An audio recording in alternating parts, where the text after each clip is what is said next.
नमस्कार। आज का मोटिवेशनल वीडियो है, विचारों में पावर होती है। जैसा कि हम कहते हैं कि शब्द में शक्ति होती है, ठीक इसी तरीके से हमारे विचारों में भी पावर होती है। एक तो शब्द के अंदर जो शक्ति है, वहाँ केवल शब्द के बोलते ही शक्ति का प्रभाव, उस शब्द की शक्ति का प्रभाव ब्रह्मांड में बिखर जाता है। जैसे हम कुछ शब्दों को बोलते हैं, जय हो। जय शब्द के बोलते ही हमें प्रतीत होता है कि किसी के बारे में जो है गुणगान किया जा रहा है, किसी के यश की चर्चा की जा रही है।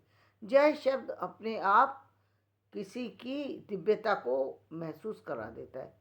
तो ये क्या हुआ, शब्द की शक्ति थी कि जो जय शब्द के आते ही हमें उसकी उपस्थिति, उसकी सम्मानजनक उपस्थिति, उसके उसके सम्मान की, उसके व्यक्तित्व की ऊर्जा का भान हो गया। तो ये शब्द की शक्ति थी। लेकिन विचारों की शक्ति कौन सी थी, जो कि हम कहते हैं कि नाद के रूप में या अनहद नाद के रूप में या विचारों की ऊर्जा के रूप में पूरे इस ब्रह्मांड में समा जाती है। आप सभी जानते हैं कि भाषाएं बहुत सारी हैं और बोलियां बहुत सारी हैं।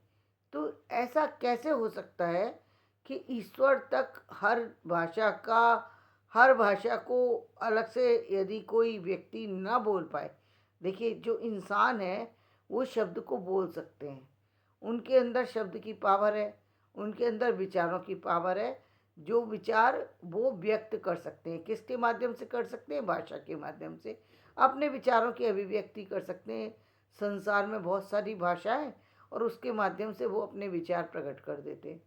लेकिन उन लोगों का क्या, या उन जीवों का क्या जिनके पास आवाज़ नहीं है? यानी हम यदि जीव की बात करें तो संसार में बहुत सारे ऐसे जीव हैं जिनके पास कोई भी आवाज़ नहीं है, यानी किसी भी तरह की आवाज़ नहीं है। हाँ हूँ कुछ नहीं कर सकते। जैसे हम चींटी को कहें तो चींटी बहुत ज़्यादा आवाज़ नहीं कर सकती। चींटी को हम सिर्फ देखेंगे तब हम उसे महसूस करते हैं। चींटी काट ले तो हम महसूस कर लेंगे। तो यानी हम देख कर के चींटी को महसूस कर सकते हैं, और जो उसके द्वारा जो डंक गड़ा दिया जाता है, या वो जब शरीर पर चलने लगे तो हम उसको सब महसूस कर सकते हैं कि ये चींटी चल रही है। लेकिन चींटी के अंदर आवाज़ करके वो किसी को एहसास दिला दे कि मैं यहाँ पर उपस्थित हूँ, तो कोई उसकी उपस्थिति को नहीं समझ सकेगा। क्यों? क्योंकि उसके अंदर आवाज़ नहीं है। तो आखिर वो अपनी बात संसार में जो विचारों की अभिव्यक्ति है, वो विचार जो है वो विचार हैं किसके? मनुष्य के विचार हैं, जिनको वो अभिव्यक्ति दे सकता है। लेकिन इन विचारों में बहुत सारे लोग ऐसे हैं जिनके विचारों में भी विचार व्यक्त करने की क्षमता नहीं है। यानी गूंगे लोग, जो जिनके अंदर विचार तो हैं, जिनके अंदर ऐसी चीज़ है जहाँ वो हर सुख दुख को महसूस करते हैं, हर भावना को समझते हैं, हर भावना की अभिव्यक्ति भी दे सकते हैं।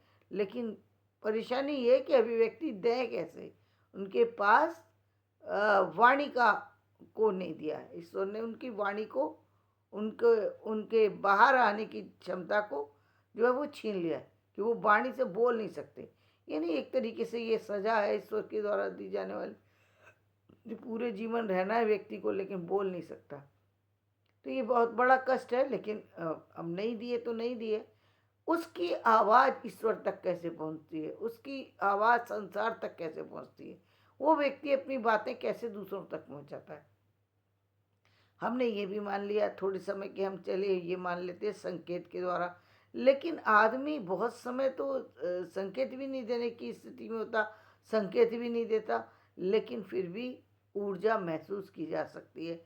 आप देखिए, किसी भी व्यक्ति से आप मिलें, आप उसको देखते ही इस बात का एहसास कर लेंगे वो व्यक्ति का व्यक्तित्व कैसा है, वो व्यक्ति अच्छा है या बुरा है।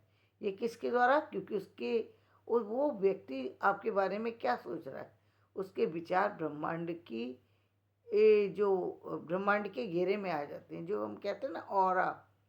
ऑरा जो होता है ना इंसान का, उस ऑरे में उसके विचार आ जाते हैं जो कि आपको भी प्रभावित करते हैं और उसके बारे में आपको भी सूचनाएं देते हैं और आप महसूस कर सकते हैं कि सामने वाला क्या कह रहा है, क्या अभिव्यक्ति दे रहा है, क्या उसकी ऊर्जा है, कैसा उसका व्यवहार है, कैसा उसका विचार है।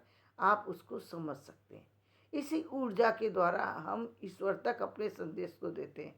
जो हम भाषा का प्रयोग करते हैं वो ठीक है, वो उन लोगों के लिए ठीक है जो ज्ञानी है, उनके लिए वो भाषा ठीक है। वो ज्ञान ज्ञान के द्वारा, पुस्तकों के द्वारा, प्रार्थना के द्वारा, भजन के द्वारा, मंत्र के द्वारा, तंत्र के द्वारा वो अपनी भावनाओं को व्यक्त कर सकते हैं। लेकिन जो लोग आसक्त हैं, जहाँ उनकी शारीरिक क्षमता नहीं है, जहाँ उनकी मानसिक क्षमता नहीं है, वो लेकिन बात उनको भी करना है, व्यवहार उनको भी करना है, संसार में रहना है, तो उतना काम तो करना ही पड़ेगा। तो उनकी अभिव्यक्ति किसके माध्यम से होती है? जो कि हम कहेंगे उन विचारों के माध्यम से जो कि मूक होते हुए भी लोगों तक पहुंच रहे हैं। यानी जो ऊर्जा उनकी मिलती है, ऊर्जा के द्वारा विचार संचरित हो रहे हैं, ऊर्जा के द्वारा सिर्फ हम महसूस कर रहे हैं। व्यक्ति तो बहुत दूर है, यानी व्यक्ति बैठा है, समझ लीजिए कुछ समय के लिए समझ लीजिए एक व्यक्ति लंदन में बैठा हुआ है, हम यहाँ पर बैठे हुए हैं, जहाँ यहाँ दिल्ली में बैठे हुए हैं। हम यहाँ से उस व्यक्ति की ऊर्जा को महसूस कर पाते हैं। कई बार आप देखिए, आप जिन लोगों से स्नेह करते हैं, चाहे वो आपके पुत्र हों, पुत्री हों, चाहे आपके पति पत्नी हो, चाहे वो कोई और रिश्ता हो, यानी बहन हो, कोई और जितने भी रिश्ते हैं जहाँ हमारा जो है उनकी तरफ ध्यान जाता है। वो रिश्ता कोई भी हो सकता है, परिवार का केवल इतने ही रिश्ते नहीं होते, परिवार के बहुत सारे लोगों के साथ रिश्ते होते हैं। लेकिन आप जिन भी परिवार छोड़िए, बाहर के भी बहुत से लोगों से जो रिश्ते होते हैं, आप उनको कैसे महसूस करते हैं? आज फ़ोन की सुविधा है, कल तो फ़ोन की सुविधा नहीं थी, लेकिन आप महसूस कर सकते हैं। आप महसूस कर सकते हैं कि सामने वाला परेशान है या सामने वाला खुश है। ये किसके द्वारा आपको पता लगता है? विचार के द्वारा, आपके विचार के द्वारा, आप उसकी ऊर्जा के द्वारा, आप उसकी ऊर्जा को कैच कर लेते हैं। ये कहते हैं रक्त संबंध भी बोलते हैं, हम कहते हैं पारिवारिक रिश्ते कहाँ है? जहाँ रक्त संबंध है। जहाँ पारिवारिक रिश्ते नहीं है वो यानी सामाजिक रिश्ते हैं या पड़ोसी का रिश्ता है या कोई और धार्मिक रिश्ता है, वो सारे रिश्ते भी आप महसूस कर सकते हैं। यहाँ तक कि किसी अन्य व्यक्ति से भी जब आप मिलते हैं तो उसकी ऊर्जा से सबसे ज़्यादा संपर्क में आते हैं और आप महसूस कर पाते हैं कि सामने वाला किस तरह का व्यक्ति है। इसलिए आपने देखा होगा, कभी आप निर्भयता से किसी व्यक्ति से मिल पाते हैं, कभी आप संकोच में दो कदम पीछे हट जाते हैं, कभी कभी आप किसी व्यक्ति को देखना भी नहीं चाहते। क्यों? क्योंकि वहाँ से ऐसी एनर्जी आपके पास पहुँच रही होती है जहाँ आपको लगता है कि ये व्यक्ति, इसमें कुछ कमी है, कुछ तो है।